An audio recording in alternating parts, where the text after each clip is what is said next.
ये था इंसानों का पहला प्रयास जिसमें वे एलियन जीनोमॉर्फ को कृत्रिम रूप से पालने की कोशिश कर रहे थे। सब जानते हैं कि सामान्य जीनोमॉर्फ का प्रजनन तंत्र नहीं होता, वो केवल फेस हगर के जरिए मानव शरीर में परजीवी बनकर अंडे से जन्म लेते हैं। लेकिन इस बार वैज्ञानिकों ने कोशिश की कि एलियन के अंडों को सीधा लैब में विकसित किया जाए। सावधानी बहुत जरूरी थी क्योंकि भले ही वो भ्रूण अवस्था में हो, फिर भी ये जीव बेहद खतरनाक थे। इसीलिए अंडों पर एक विशेष ट्यूब लगाई गई ताकि अगर कोई हिलने या भागने की कोशिश करे तो तुरंत सक्शन सिस्टम उसे खींच ले। फेस हगर के अंडे का खोल बहुत मजबूत था। इलेक्ट्रिक सॉ से काटने में भी कई मिनट लग गए। अंदर की दीवार नरम और चमकदार थी। बस हल्की सी कट लगाते ही भ्रूण की आकृति नजर आने लगी। खतरे को महसूस कर लार्वा बेचैन होकर उछलने लगा। वो एक अल्ट्रासोनिक सिग्नल भेज रहा था अपने साथियों को बुलाने के लिए। साइंटिस्ट जो साइबॉर्ग ह्यूमन हाइब्रिड थे, उन्होंने सावधानी से अंडे को खोला। अचानक एक फेस हगर लार्वा समय से पहले बाहर निकल आया। उसे शांत करने के लिए उन्होंने इलेक्ट्रिक गन का इस्तेमाल किया। फिर डिसेक्ट शुरू हुआ। उसके पेट का हिस्सा बहुत मुलायम था, लेकिन उसका खून एसिडिक था, इसलिए जरा सी गलती मौत बन सकती थी। असल मकसद था उसके भीतर छिपे एलियन एम्ब्रियो को निकालना। वो एक कीड़े जैसी संरचना थी जो पानी में मछली जैसी लग रही थी। उसे दूसरी लैब में ह्यूमन लंग्स के एक टुकड़े के साथ रखा गया। 24 घंटे के अंदर वो एलियन लार्वा में बदल गया। सांप जैसा शरीर पर जीनोमॉर्फ के चेहरे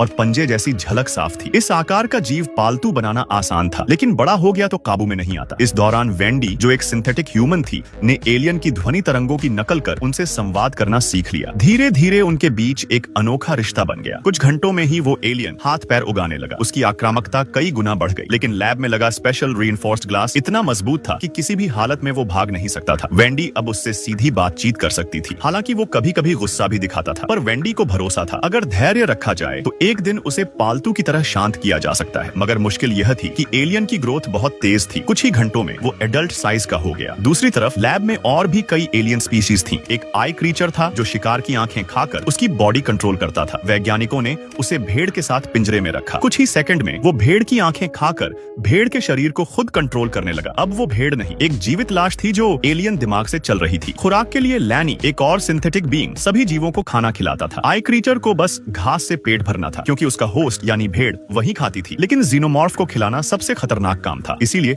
उसे हमेशा आखिर में खिलाया जाता। इसके अलावा एक प्लांट लाइक एलियन भी था जो मांस खाता था, और एक मेटल ईटिंग वर्म स्पीशीज जो सिर्फ लोहे और स्टील पर जीती थी। जब लैनी उसे खिलाने गया तो फीडिंग चैम्बर का दरवाजा फंस गया। ज्यादा जोर लगाने पर वो पूरी तरह खुल गया और मेटल वर्म्स बाहर आने लगे। लैनी, जो कि साइबॉर्ग था, डर गया, लेकिन उसे लगा वो उसे पहचानते होंगे। आखिर वो उन्हें रोज खिलाता था। पर जैसे ही उसने ट्रे रखी, वर्म्स ने उस पर हमला कर दिया। उनका कोरोसिव फ्लूइड उसके धातु शरीर को गलाने लगा। कुछ ही पलों में लैनी का शरीर पिघल गया। एलियन जीवों के लिए खाना सिर्फ खाना होता है, उनमें कोई दया नहीं। उसी वक्त आई क्रीचर पास बैठा घास खा रहा था और पूरे दृश्य को ठंडी निगाहों से देख रहा था। दरअसल लैब में कैमरास थे और हेड साइंटिस्ट सब देख रहा था, पर उसने हस्तक्षेप नहीं किया क्योंकि सर्वाइवल ऑफ द फिटेस्ट का नियम यहाँ मशीन्स पर भी लागू होता था। दूसरी ओर जो सिंथेटिक ह्यूमंस पहले स्पेसशिप मिशन पर गए थे, उनमें मानसिक गड़बड़ी दिखने लगी। सबसे छोटी नील कहने लगी कि वो गर्भवती है। डॉ मेई चौंक गई क्योंकि सिंथेटिक बॉडी में गर्भाशय होता ही नहीं। वे एनर्जी सेल से चलते हैं, न खाना खाते न सांस लेते। मेई ने उसे समझाने की कोशिश की, पर नील बोली, आई सेड नो। अचानक वो गुस्से में उछल पड़ी और मेई का गला पकड़ लिया। यह पहली बार था जब किसी सिंथेटिक ने मानव पर हमला किया था। मेई ने खुद को शांत रखा, धीरे से अलार्म बटन दबाया और गार्ड्स तुरंत पहुंच गए। नील ने कोई पछतावा नहीं दिखाया, बस बोली, go to your room, tell your superior we have a level 3 event. लेकिन नील अकेली नहीं थी। एक और सिंथेटिक के गले में टंगू कंपनी ने ट्रैकिंग चिप लगा रखा था। उन्होंने उसकी माँ की जान की धमकी देकर उसे मजबूर किया कि वो लैब से एक एलियन एग चुरा लाए। एकी ने पहले इनकार किया, लेकिन जब उसने देखा कि वेंडी अपने भाई मिच के साथ है तो उसके अंदर ईर्ष्या और गुस्सा भर गया। क्यों उसे अपने परिवार के साथ रहने की इजाजत है और हमें नहीं? आखिरकार एक ने यह खतरनाक मिशन स्वीकार कर लिया और यहीं से एलियन प्रयोगों की असली तबाही शुरू हुई। आय उस जगह पहुंचा जहां सिग्नल गायब हुआ था, लेकिन वहां उसकी मुलाकात आयके से हो गई। टैंगो कंपनी ने उसके परिवार को धमकी दी थी कि अगर वह प्रयोगशाला से एक एलियन नहीं चुराएगा तो उसकी माँ को मार दिया जाएगा। वो असल में मिट को ढूंढने आया था, लेकिन मिट उस वक्त गश्त पर निकला हुआ था और आयके को नजरअंदाज कर गया। अब आयके को लैब का दरवाजा खोलने का तरीका चाहिए था, तभी आर्थर खुद वहां आ गया। एलियन को बाहर ले जाने के लिए उसे एक इंसानी शरीर चाहिए था ताकि फेस हगर उसमें घुस सके, लेकिन आर्थर को इसका अंदाजा नहीं था। वो तो सच में उन्हें अपना परिवार मानता था, इसलिए उसने कोई शक नहीं किया। जब उसने लन्नी की लाश बाहर निकालने के लिए दरवाजा खोला, एके ने पास वाले इंक्यूबेटर का लॉक खोल दिया। आर्थर भारी सिंथेटिक शरीर को खींचने में जुटा था। उसे उम्मीद थी कि एके मदद करेगा, लेकिन तभी उसने एक खुला हुआ एलियन अंडा देखा। दिल में एकदम से डर दौड़ गया। पीछे से आवाज आई और वो भागने लगा, पर दरवाजा पहले ही आइके ने बंद कर दिया था। आइके अपने परिवार को बचाना चाहता था, भले ही इसके लिए आर्थर को कुर्बान करना पड़े। आर्थर सब समझ गया। उसने फोन उठाया और गार्ड्स को बुलाने की कोशिश की, पर बात पूरी करने से पहले ही फेस हगर सीधा उसके चेहरे पर छलांग लगा गया। के ने खुद को शांत करने की कोशिश की। अब उसे बस एक काम करना था, टेंगो कंपनी की मांग पूरी करनी थी, यानी एलियन को लैब से बाहर निकालना। उसने एयर वेंटिलेशन पाइप का रास्ता चुना जो सीधे बाहर जाता था, लेकिन भूलवश उसने आयरन वर्म्स का दरवाजा खुला छोड़ दिया। कुछ सेकंड में कई कीड़े उड़कर बाहर आ गए। हालांकि वो बाहर नहीं पहुंच पाए, फिर भी ये एक बड़ी लैब दुर्घटना बन गई। शायद ये सब जानबूझकर हुआ था या फिर हेड की अपनी योजना थी। शेंटोंग कंपनी के मालिक को अब तक कुछ पता नहीं था। कुछ ही देर बाद आइके ने आर्थर की लाश और एलियन को अपने कमरे में छुपा लिया। उसे एलियन की जीव विज्ञान की समझ नहीं थी। वो भोलेपन में सोच रहा था कि होस्ट जिंदा रहेगा। उसने फेस हगर के मुंह के हिस्से को खोलकर उसमें खाना डालने की कोशिश की, लेकिन एलियन को वो पोषक द्रव बिल्कुल पसंद नहीं आया। जैसे ही उसने पूंछ से लिपटकर दबाव डाला, सारा लिक्विड बाहर निकल गया। अपनी चालाकी से गार्ड्स को चकमा देकर लिफ्ट तक पहुंच गए, लेकिन तभी कर्श, लैब का इंचार्ज, सामने आ गया। दो बच्चों को एलियन के साथ देखकर वो कुछ नहीं बोला। एके हैरान रह गया। उसे लगा कर्श शायद टेंगो कंपनी का आदमी है, पर असल में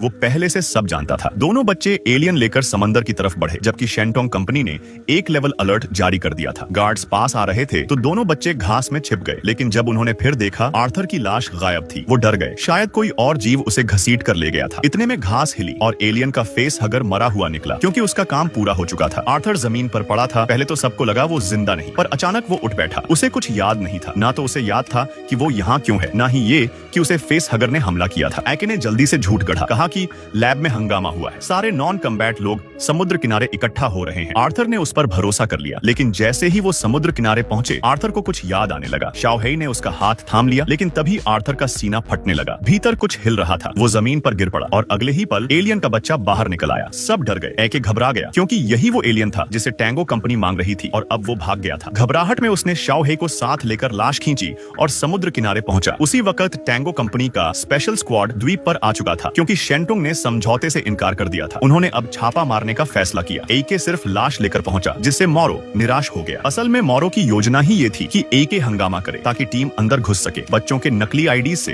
वो लोग लैब के अंदर तक पहुंच गए, पर जैसे ही अंदर आए, गार्ड्स ने उन्हें घेर लिया। कर्श बाहर निकला। सब उसकी चाल थी। एक निकाले गए कर्मचारी का नाम लेकर उसने टेंगो कंपनी को फंसा लिया, साथ ही एक एलियन बच्चा भी हासिल कर लिया। कंपनी के लिए ये दोहरी जीत थी, लेकिन किसी ने नहीं सोचा था कि इन दोनों कंपनियों की ये चालबाजी पूरी धरती पर तबाही लाने वाली है। कहानी का समय 2120 साल में सेट है, यानी एलियन रोमुलस की घटना से 2 साल पहले। एलियन नमूने सबसे पहले टेंगो कंपनी की एक डीप स्पेस जहाज से लाए गए थे। उनका मिशन 65 साल लंबा था, जिसका मतलब है कि वो 2055 में रवाना हुए थे, जो प्रोमीथियस के भी 40 साल पहले था। अब धरती पर कोई देश नहीं बचे। सारी दुनिया 5 कंपनियों में बंट चुकी है। यह द्वीप शेंटोंग कंपनी के क्षेत्र में है, जो सिंथेटिक ह्यूमंस कॉन्शियसनेस ट्रांसफर वाले बनाती है। मगर तकनीक अधूरी है, इसलिए सिर्फ बच्चों की चेतना ट्रांसफर की जा सकती है। दूसरी ओर Tengo company cyber enhanced humans बनाती है, जैसे कि जहाज का कप्तान मोरो, जो मशीन की तरह सोचता है, भावनाहीन, निर्दयी। आने वाले समय में संभव है कि बायोकेमिकल होम्स और सिंथेटिक बीइंग्स के बीच एक बड़ी जंग छिड़ जाए, और अगर एलियन धरती पर फैल गए तो यह बस फॉरेन स्पीशीज नहीं रहेंगे, बल्कि मानवता के अंत की शुरुआत बनेंगे।